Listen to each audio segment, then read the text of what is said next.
Queremos, en primer término, darle la más cordial bienvenida, decirle a Fernando que estamos muy gustosos de poder departir con él estos minutos.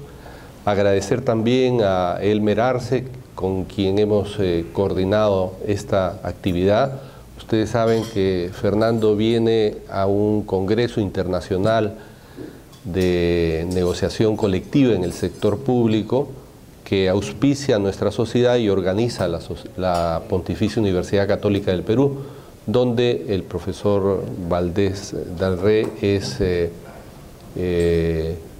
uno de los expositores principales.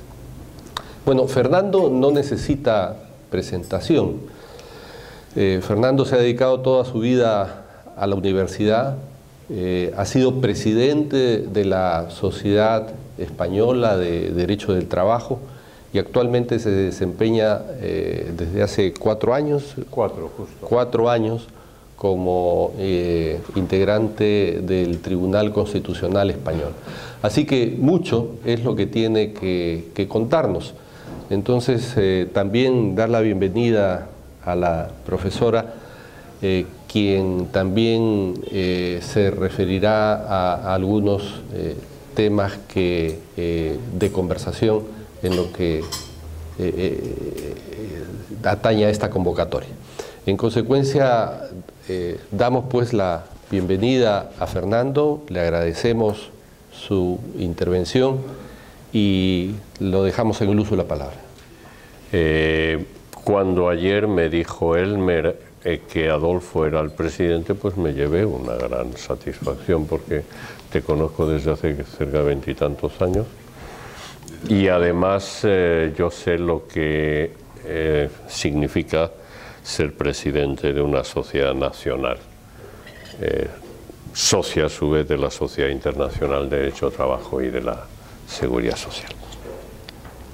Elmer me dijo, en principio, que si podía hablar sobre los conflictos colectivos jurídicos de trabajo. Yo le dije, hombre, prefiero hablar sobre la protección de los derechos fundamentales en España, porque a lo mejor es un tema menos conocido.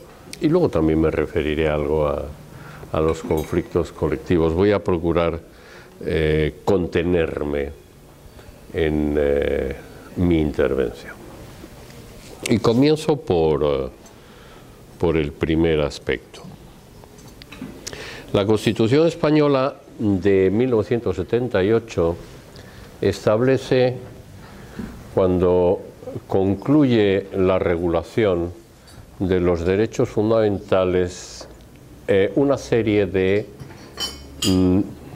podemos llamarle así, mecanismos de especial protección en favor de los derechos fundamentales.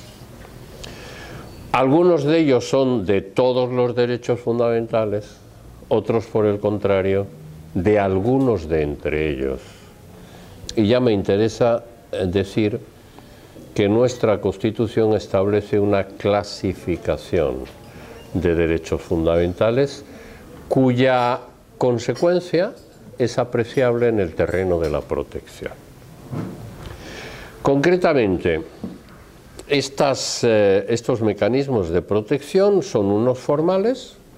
Los derechos fundamentales en España, todos ellos, necesitan regulación de ley, solo la ley puede regularlos, y algunos de entre ellos están sometidos a reserva de ley orgánica. La diferencia entre ley y ley orgánica, ley ordinaria y ley orgánica, es formal y material. Formal, en la medida en que la aprobación de las Cortes exige, concretamente de la Cámara Baja, exige una mayoría absoluta. Nosotros tenemos hasta el presente 350 diputados, luego la ley orgánica para ser aprobada necesita el sí, el voto favorable de 176, mientras que en una ley ordinaria basta mayoría simple, es decir, si hay 5 diputados, 3 votan a favor, pues poniendo un ejemplo al límite. Ese sería un mecanismo de protección. Un segundo mecanismo de protección, que es el que me voy a referir, es el recurso especial que para ciertos derechos fundamentales, a los que ahora me referiré, se establece. En concreto, los derechos fundamentales se dividen en dos o en tres categorías. Una primera categoría, que sin duda alguna es la más discutida por su calificación, que es la de principios rectores de la política social y económica. Se discute, no voy a entrar en el tema, pero pueden ustedes imaginar, se discute desde su naturaleza hasta su eficacia, todo se discute. Hay quienes niegan su condición de derecho, solo principios, utilizo la expresión en sentido workiano, principios de maximización. Hay quienes dicen que carecen de eficacia, que solo son mandatos al legislador, y que el legislador es el que decide cómo y cuándo concretarlos. Ahí están derechos tan importantes como el derecho a la salud, como el derecho a la seguridad social, como el derecho a la protección de las personas mayores de edad, el derecho a las personas dependientes. Bueno, estos quedan excluidos del recurso de amparo, porque el artículo 53 de la Constitución dice que estos derechos serán exigibles ante los tribunales en los términos en los que la ley de desarrollo lo establezca. Y quedan luego dos categorías de derechos. Lo que nuestra Constitución denomina exactamente derechos fundamentales, artículos 14, 31, y lo que denomina derechos de los ciudadanos, derechos cívicos.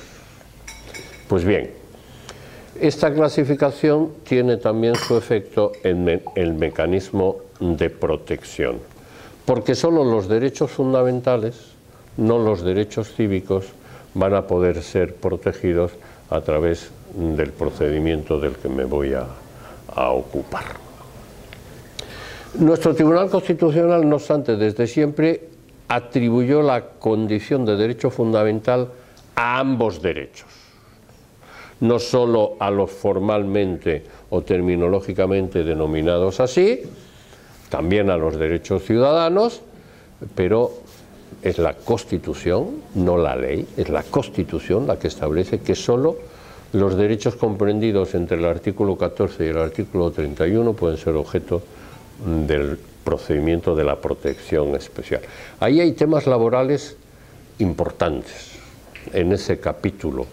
Concretamente está la libertad sindical, está el derecho de huelga y está el principio de igualdad y la prohibición de no discriminación. Y luego están todos los derechos que podríamos considerar derechos fundamentales vinculados a la persona del trabajador y que en estos momentos tienen una importancia cada vez más relevante. Pues me refiero a la libertad de expresión, a la libertad de información, a la libertad religiosa, a la libertad de reunión, etcétera, etcétera. Pero que ya no se les reconoce a los trabajadores como tales, sino como ciudadanos. El problema, como pueden ustedes imaginarse, es precisamente el establecer la modulación de estos derechos de la persona del trabajador en el ámbito de la empresa. Ahí las tesis doctrinales son de todo tipo, quienes dicen que el poder de dirección es el que manda, tesis esta que yo no comparto en absoluto, y quienes, por el contrario, defendemos que estos son derechos que el trabajador lleva en su mochila en el momento en que celebra el contrato de trabajo y que consiguientemente el empresario no puede violar, desconocer o ignorar. En el otro capítulo de derechos de los ciudadanos no protegidos por el amparo, desde un punto de vista laboral, pues hay también algún derecho importante, concretamente el derecho a la negociación colectiva. El Tribunal Constitucional, desde sus primeras decisiones, ha establecido, sin embargo, esperemos que así siga siendo, que no se modifique la doctrina, estableció una diferencia en relación con la libertad sindical básica. La libertad sindical no solo están protegidos los derechos de organización, de los sindicatos, el derecho de constituir, el derecho de disolverse, sino que también para el sindicato está protegido por el artículo 28, es decir, en este primer capítulo, los derechos de acción sindical, entre ellos el derecho de negociación colectiva. ¿Qué significa esto? Significa que cuando un sindicato negocia y siente que su derecho ha sido vulnerado, entonces no solo entra en juego el artículo 37 que queda excluido del ámbito, entra en juego también el artículo 28 y eso le permite ir al amparo. Lo mismo sucede con el derecho de conflicto colectivo. Bueno, dicho eso, los derechos fundamentales de la máxima categoría, artículos 14 y 31, vuelvo a repetir, son los que pueden ser protegidos a través de un recurso que denominamos recurso de amparo. Para quienes conozcan la terminología mexicana, por ejemplo, pues esto les suena, porque yo creo que el constituyente español copió el nombre, el amparo, de la legislación mexicana, porque amparo y protección son conceptos fungibles. Yo, si digo estoy protegido, puedo decir también estoy amparado, ¿no? O sea que la verdad es que aquí hubo una cierta creatividad lingüística. El recurso de amparo se regula en la Constitución y luego en la Ley Orgánica del Tribunal Constitucional. Yo voy a referirme a los aspectos más significativos, poniendo especial atención a una reforma que se hizo en el año 2007, por tanto antes de que yo llegara. Si hubiera estado, me hubiera opuesto, lo anticipo ya, porque no me gusta, no comparto la filosofía, la opción de política de derecho de esta reforma. Primero voy a hablar de los requisitos para acudir al Tribunal Constitucional y posteriormente me referiré de forma especial a las modificaciones introducidas por la reforma del 2007. Primera idea básica. La protección de los derechos fundamentales que hace el Tribunal Constitucional en España es siempre una protección subsidiaria. ¿Qué quiere decir esto? Que el Tribunal Constitucional, a diferencia, claro, del monopolio que tiene a la hora de decidir si una ley es contraria o no a la Constitución, eso en ningún otro tribunal, nosotros tenemos una justicia constitucional que es concentrada, no es difusa, es concentrada. Por tanto, a diferencia, digo, de lo que sucede con la constitucionalidad, en materia de protección de derechos fundamentales, el tribunal no tiene la única palabra, tiene la última, pero no la única. ¿Qué quiero decir con eso? Que para poder acceder al Tribunal Constitucional, el ciudadano tiene que haber agotado todas las vías judiciales que la legislación procesal pone en sus manos, pone a su disposición para defender el derecho. Por tanto, un ciudadano, un trabajador, que haya sido objeto de una discriminación, de un acoso, no puede ir directamente al Tribunal Constitucional. Le vamos a decir que le vamos a inadmitir su demanda por falta de agotamiento. tiene que haber agotado todas las vías previas, las que sean, las que el legislador en cada momento establezca. Ese es un requisito de admisibilidad y que pone de manifiesto la subsidiariedad del recurso de amparo. La reforma del 7, en un tema no central, pero bueno, quiso reforzar el principio de subsidiariedad introduciendo lo que podríamos denominar un remedio procesal último, que se llama el incidente de nulidad de actuaciones, que no sé si ustedes lo tienen o no. El incidente de nulidad de actuaciones hace acto de presencia en la legislación procesal española en el siglo XIX, ¿verdad? O sea, no es de hoy. Y era un instrumento, un remedio, porque realmente dicen que no es recurso, yo creo que es cierto, no es un recurso. Es un remedio procesal que se daba en aquellos casos en que el tribunal cometía lo que se denomina una falta de motivación, incurría en falta de motivación de la sentencia, o en incongruencia ultra petita. Entonces, se preveía para el afectado la interposición de un incidente de nulidad de actuaciones para dar a ese órgano judicial, al que fuera, que tenía que ser el último en el escalón, en el grado de recursos, para darle la posibilidad de rectificar. Era, por tanto, algo así como una última posición o posibilidad, oportunidad al órgano. Hoy qué defecto procesal he cometido, pues voy a intentar remediarlo. Siguió este incidente, tuvo muchas vicisitudes, fue suprimido, ¿verdad? Pero la ley del 2007 le retoma, de reforma del tribunal, y establece que la última resolución anterior al Tribunal Constitucional, es decir, cuando ya se han agotado todos los medios ordinarios, supongamos en materia laboral, pues la instancia, el recurso de suplicación, incluso el recurso de casación.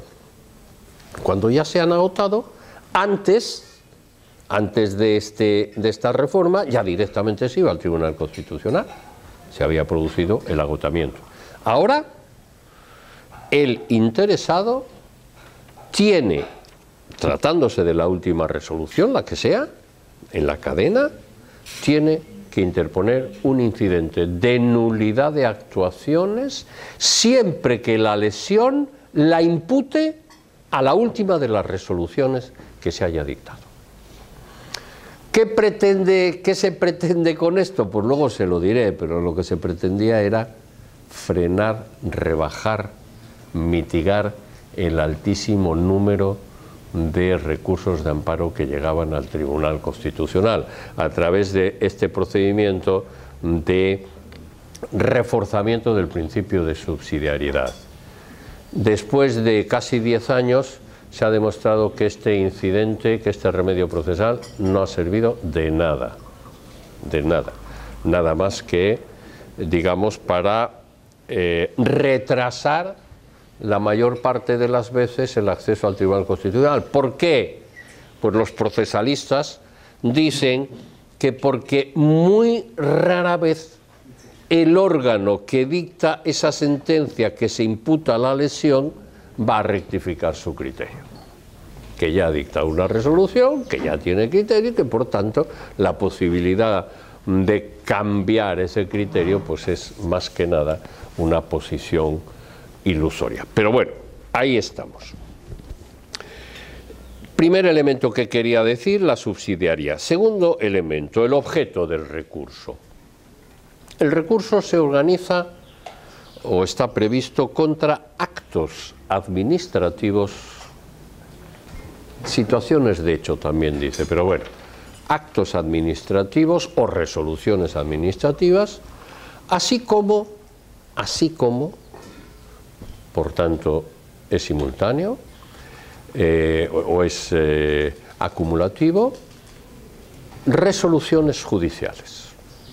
Es decir, a lo mejor utilizo un poquito de café, a lo mejor utilizo un lenguaje que no es el adecuado, pero bueno, sentencias o autos de los tribunales, de los órganos judiciales, mejor dicho, ¿no? Vale para una u otra. Claro, como los actos administrativos pueden ser objeto en España de impugnación ante órganos judiciales, el recurso de amparo conoce también de actos mixtos, es decir, actos en los que se impugna el acto administrativo de origen y luego la resolución judicial que ratifica o rectifica el acto administrativo.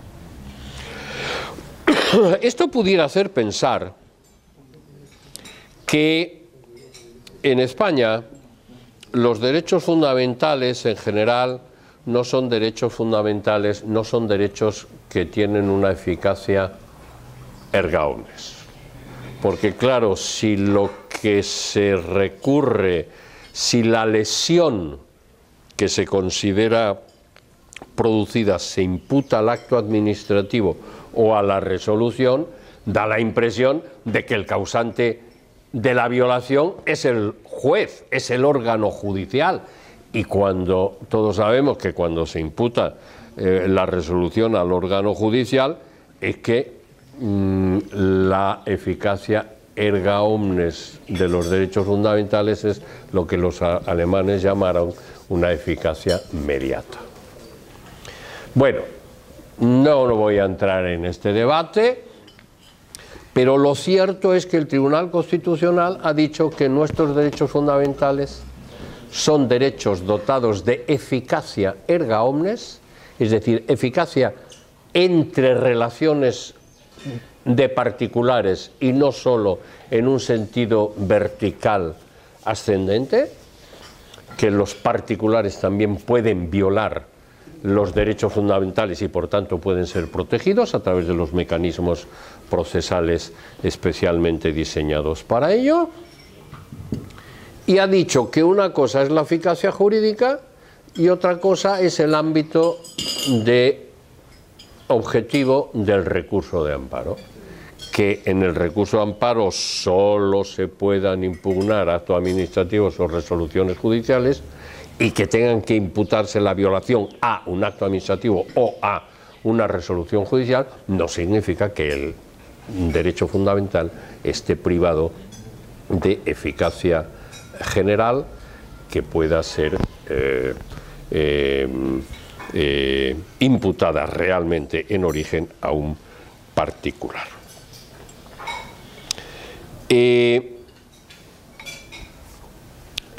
La ley establece unos plazos. Si se trata de un mero acto administrativo, de un recurso, digamos, de un acto contra una resolución administrativa, el plazo para interponer el recurso es de 20 días.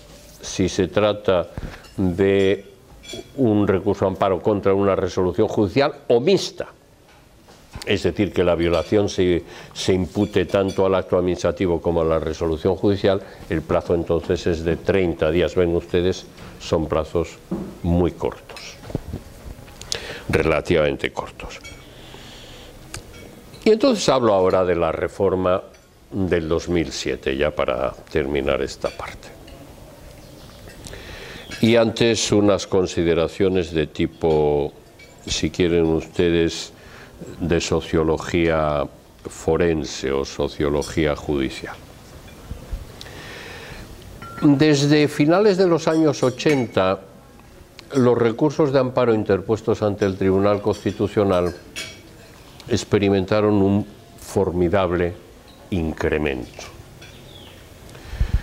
Yo tuve la inmensa oportunidad de ser durante cerca de 2 años, a principios de los 80, es decir, en la etapa fundacional del tribunal, tuve la posibilidad de ser letrado del Tribunal Constitucional. Y entonces, en esos años iniciales, entraban en el Tribunal Constitucional entre 1.000 y 1.500 amparos. Por cierto, la mayoría laborales, la mayoría. A mediados de los 2000, el número de amparos que estaban entrando anualmente era de 18.000. 18.000. Es decir, en 20 años, pues se había multiplicado, pues echen ustedes la cuenta. Y en el Tribunal Constitucional había una preocupación porque el número resultaba ascendente y pensaban que iba a terminar ahogando las posibilidades de actuación del Tribunal Constitucional. Y entonces se hizo la reforma del 2007. ¿Y en qué consistió? Y se lo explico en pocas palabras. ¿En qué consistió la reforma del 2007? Hasta el 2007, el recurso amparo era un recurso subjetivo. Es decir, el amparo pretendía reparar lesiones producidas por sujetos concretos, a sujetos concretos. Violaciones subjetivas. Violación de un acoso por discriminación, violación del principio de igualdad, violación del derecho de huelga. ¿A quién? A un grupo de trabajadores, Y el tribunal lo que hacía, por tanto, era reparar la lesión individual del recurrente. Era un recurso objetivo. ¿Qué hace la reforma del 2007? Transforma su naturaleza y el recurso amparo pasa de ser un recurso subjetivo a un recurso objetivo. ¿Qué significa esto? Muy probablemente los legisladores o los que elaboran el proyecto estaban pensando en Estados Unidos. En Estados Unidos saben que el Tribunal Supremo tiene esa técnica de certiorarity y decide seleccionar los recursos que le llegan a su voluntad. Este sí, ¿y por qué? Porque lo digo yo, pero estos 100 otros no, y ya está. Pero yo creo que no se atrevieron a introducir en España la técnica del certiorarity y establecieron lo que se denomina la especial trascendencia constitucional. ¿Y qué significa la especial trascendencia constitucional? A partir de entonces, no basta con que se haya producido una lesión de un derecho fundamental. No basta. Es preciso que esa lesión tenga una especial trascendencia constitucional. Si hay lesión, pero no hay trascendencia constitucional, el recurso de amparo va a ser inadmitido. Claro, la pregunta que ustedes inmediatamente pueden hacerse, ¿y qué es la trascendencia constitucional? ¿Cuándo un recurso de amparo tiene especial trascendencia constitucional? Entre los años 7 y 9, el Tribunal Constitucional vivió en una especie de limbo jurídico. Pero en el 2009 dictó una sentencia en donde pretendía establecer, con la doble técnica del catálogo abierto, el enunciado de los supuestos y luego también un enunciado abierto, aquellos supuestos en los que podía haber especial trascendencia constitucional, que yo me permito leerles a ustedes.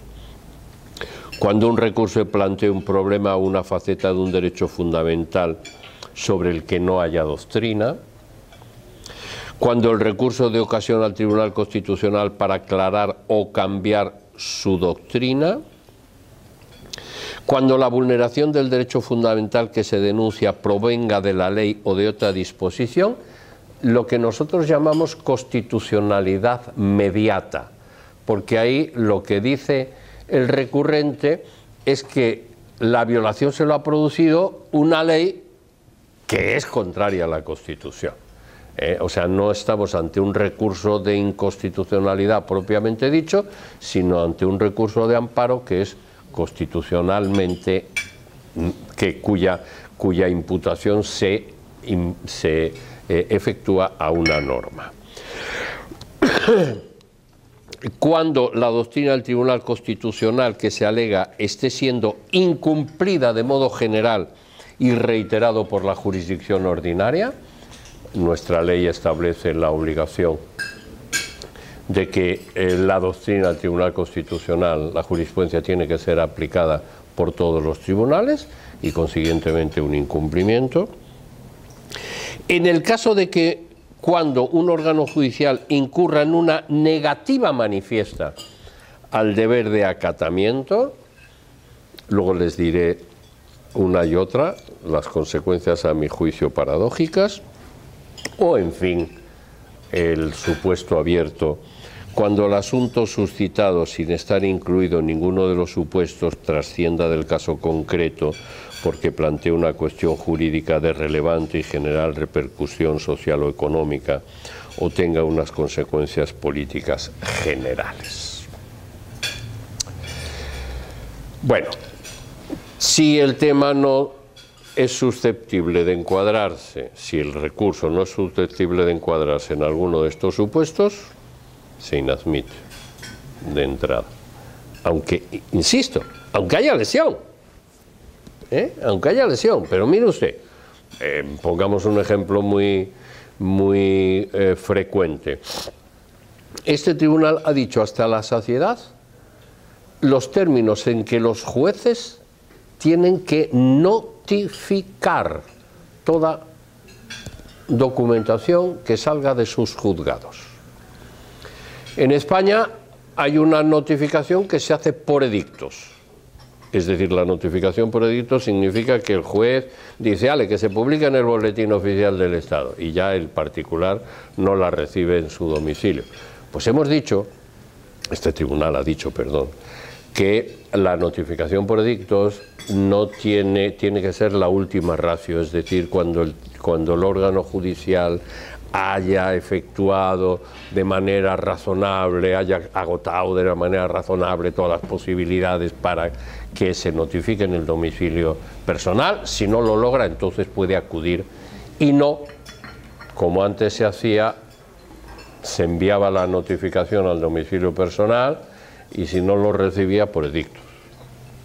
Bueno, pues ahora esto es, si se notifica por edictos, es una violación del artículo 24 de la Constitución española, derecho a la tutela judicial.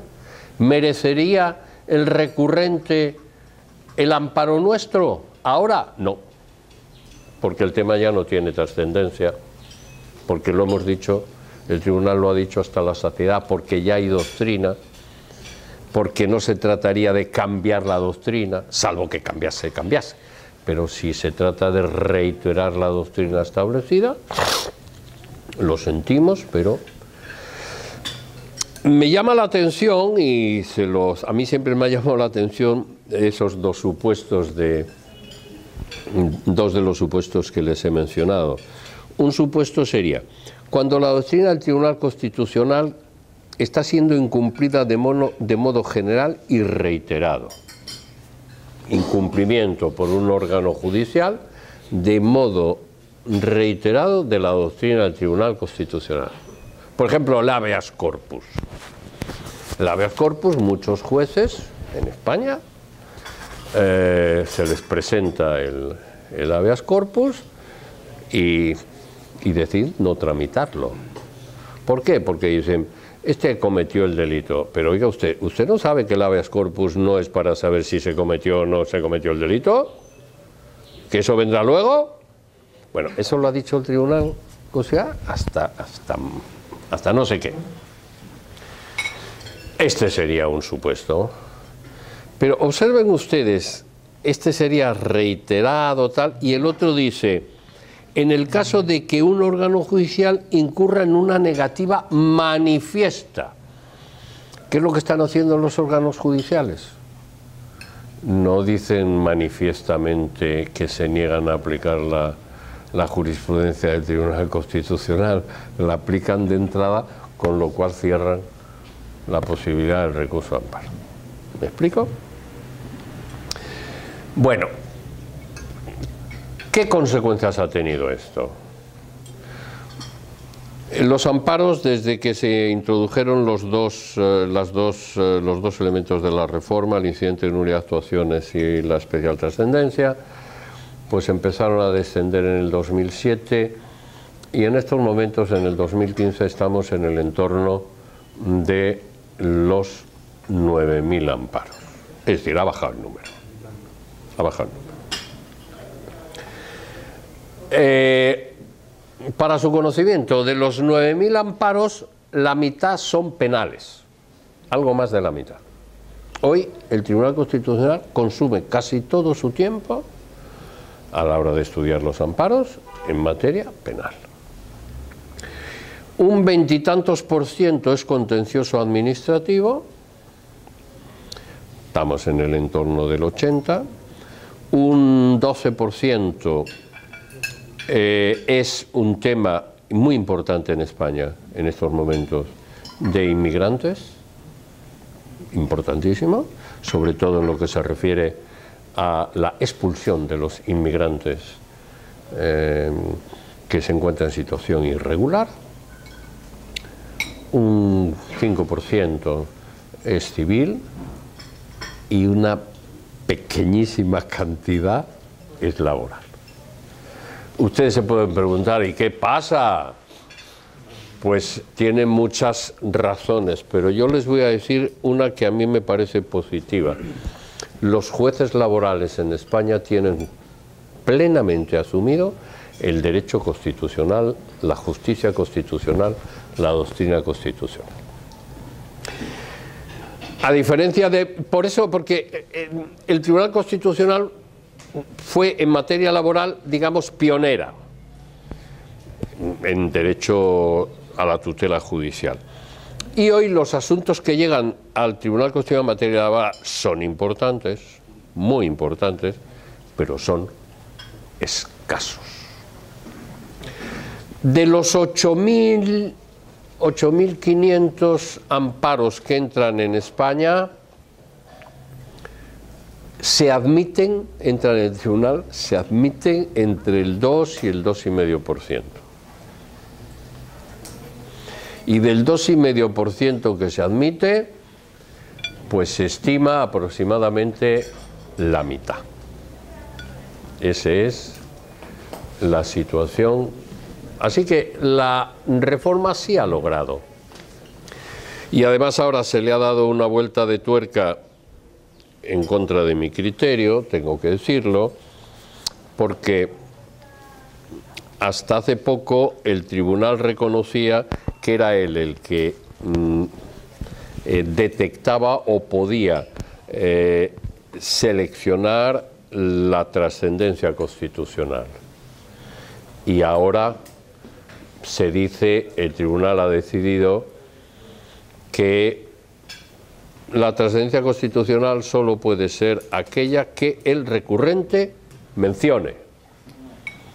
De tal manera que si la que menciona no es efectivamente, el tribunal no dice, ah, hombre, este menciona el cambio de doctrina y realmente lo que tenía que haber mencionado es la reiterada inaplicación. Pues no.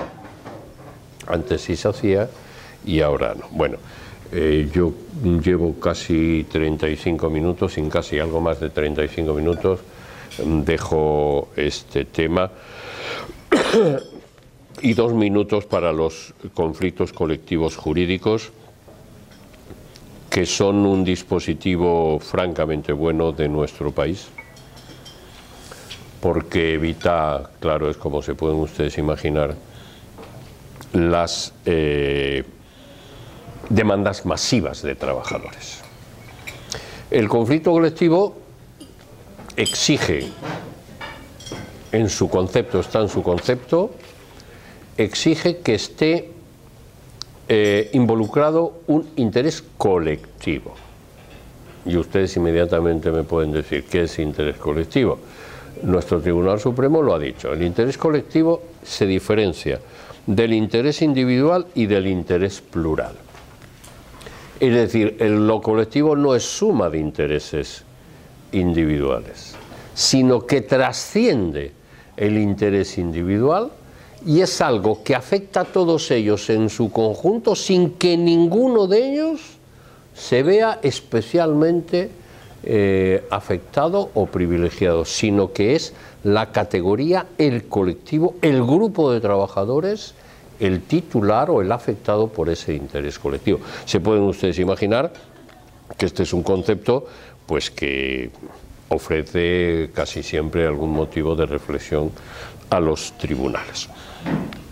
Lo importante de este conflicto colectivo es que están legitimados para interponerlo no solo la representación de los trabajadores en la empresa, los llamados en España comités de empresa o delegados de personal, sino también las organizaciones sindicales, siempre que tengan representación. Es decir, si un sindicato no tiene un solo afiliado o un solo ese no puede hacer. Pero bueno, es difícil. Y luego lo puede hacer, puede interponerlo también el empresario o las organizaciones de empresarios. Quizá lo característico de estos conflictos colectivos es que lo que se discute es el sentido de una norma aprobada. No se discute, no es un conflicto colectivo económico, el problema no está en crear una nueva norma, que en tiempo sí podían hacerlo los tribunales, sino en establecer el alcance, el sentido estricto de una determinada norma, sea norma legal o sea norma colectiva, sea norma de convenio colectivo, que son las dos únicas vías a través de las cuales puede accederse al conflicto colectivo.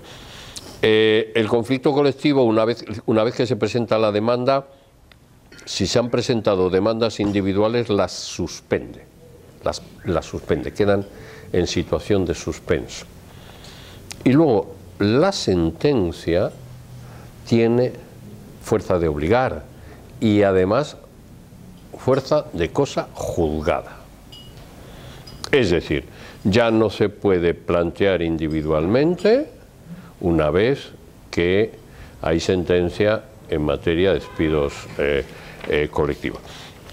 Lo que sí exige nuestra jurisprudencia es, digamos, una cosa que a veces es difícil, la ejecución individualizada de los términos de la sentencia colectiva. Imaginen ustedes, una sentencia colectiva entiende que la antigüedad que se establece en el convenio colectivo ha de tener en cuenta no solo el salario base, sino el salario total. Entonces, bueno, un trabajador puede decir, y yo que yo no tengo claro cuál es mi salario, y entonces ¿qué hace? Pues presenta un recurso de ejecución, que viene a ser en definitiva una nueva demanda. Claro, eso solo en el supuesto en que haya una discusión entre las partes. Pero el empresario puede decir, hombre, no, en tu caso eso ya está prescrito. O en tu caso estamos discutiendo antigüedad de trienios y tú no llevas 3 años, así que entonces, eso sí me interesa decirlo, en la práctica no es que una vez dictada la sentencia colectiva que puede afectar a miles de trabajadores, esos miles tengan que presentar. Van solo en el supuesto en que no haya un acuerdo de ejecución entre las partes del conflicto, y sobre todo se va cuando la empresa suele tener óbices de tipo procesal, sobre todo frente al trabajador. Quiero decir que la sentencia colectiva no pierde, con lo que les acabo de decir, esa función tan importante que tiene de reducir los recursos judiciales. En todo caso, la litigiosidad laboral en España en los últimos años es altísima. La crisis económica, sin duda alguna, ha determinado un incremento notable, y además, como no ha habido, por razones de política de austeridad de los gobiernos de turno, una inversión en jueces, hasta hace 6 años, al comienzo de la crisis económica, una demanda por despido se resolvía en España en 3 meses, 2 meses y medio, 3 meses. Hoy los jueces, vamos, la oficina judicial está notificando, o fijando, mejor dicho, el plazo para resolver una demanda por despido después de 1 año o año y medio. Es decir, eso les da idea de... Estamos hablando aproximadamente de un volumen de más de medio millón de demandas. El ser hoy juez de instancia en lo laboral en ciudades españolas, pues aquí no habrá ningún juez español que yo sepa, pero es una desgracia. Yo tengo una discípula que trabajaba en Madrid y decidió marcharse a Murcia, porque sencillamente dijo que no soportaba la formidable presión que significaba el estar ahí al pie del cañón.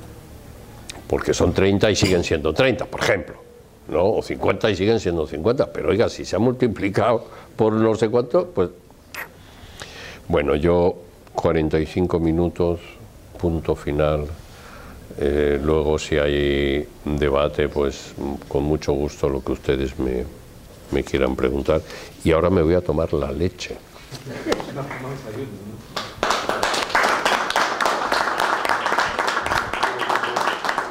Entonces, la ley del ordenamiento social, la ley del proceso laboral español, ha hecho un cambio importante, ¿no? En el año 2011, cuando se reformó, y justamente sobre este aspecto, ¿no?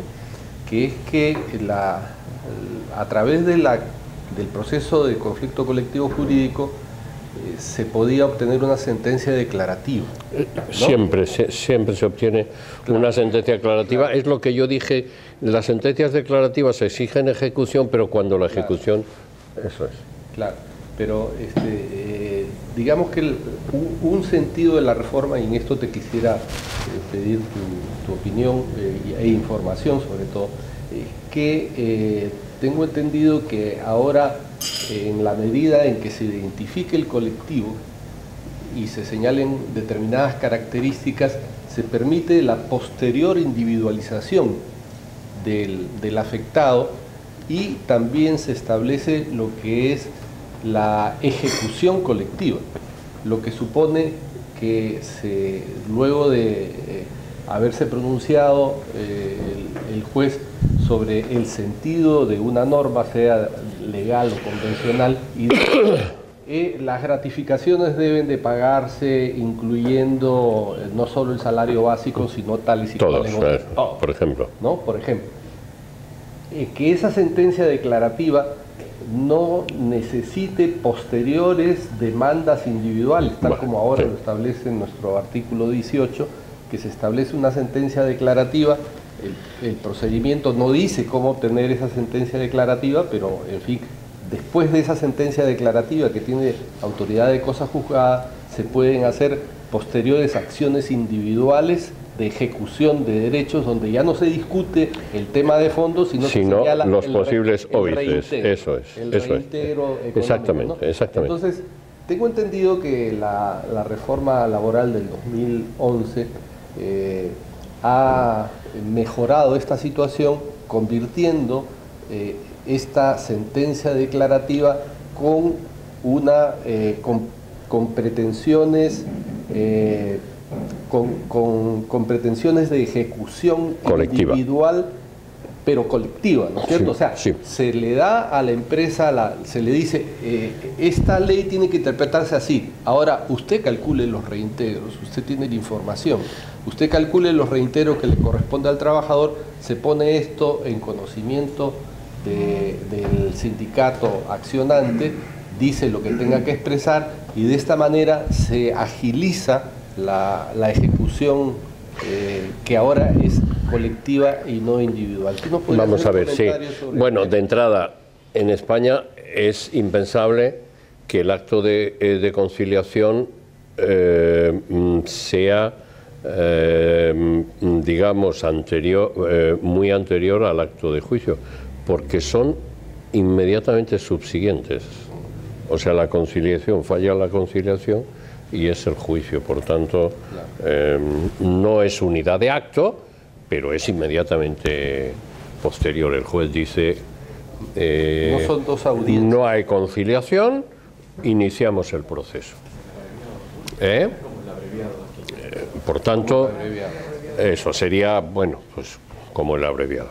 Lo que tú dices, vamos a ver, hasta la reforma del 11 se dictaba la sentencia colectiva, declarativa. Entonces, en la empresa o en el sector se iniciaban, te cuento la práctica real y forense, se iniciaban negociaciones de ejecución de la sentencia, y cuando, o respecto de los trabajadores que no hubiera ningún tipo de acuerdo, entonces ellos iban a la ejecución individual. Muy pocos casos. Las sentencias declarativas, una vez que se había agotado ya el recurso, las sentencias declarativas, normalmente los temas zanjados pues dejaban poco margen para la discusión, salvo los óbices procesales. Para la reclamación ha prescrito, aquel otro no tiene derecho porque... Entonces el volumen era corto. En el año 1988 llega al Tribunal Constitucional un tema muy concreto, en donde se pretende que este sistema resulta contrario al derecho a la tutela judicial. Es decir, que la ejecución individual de una sentencia declarativa resultaba contrario a la tutela judicial. ¿Qué hizo el Tribunal Constitucional? El Tribunal Constitucional dijo que en ese caso no anuló el precepto de la ley entonces de procedimiento laboral, pero dijo que en ese caso sí resultaba posible la ejecución colectiva dada la singularidad del asunto.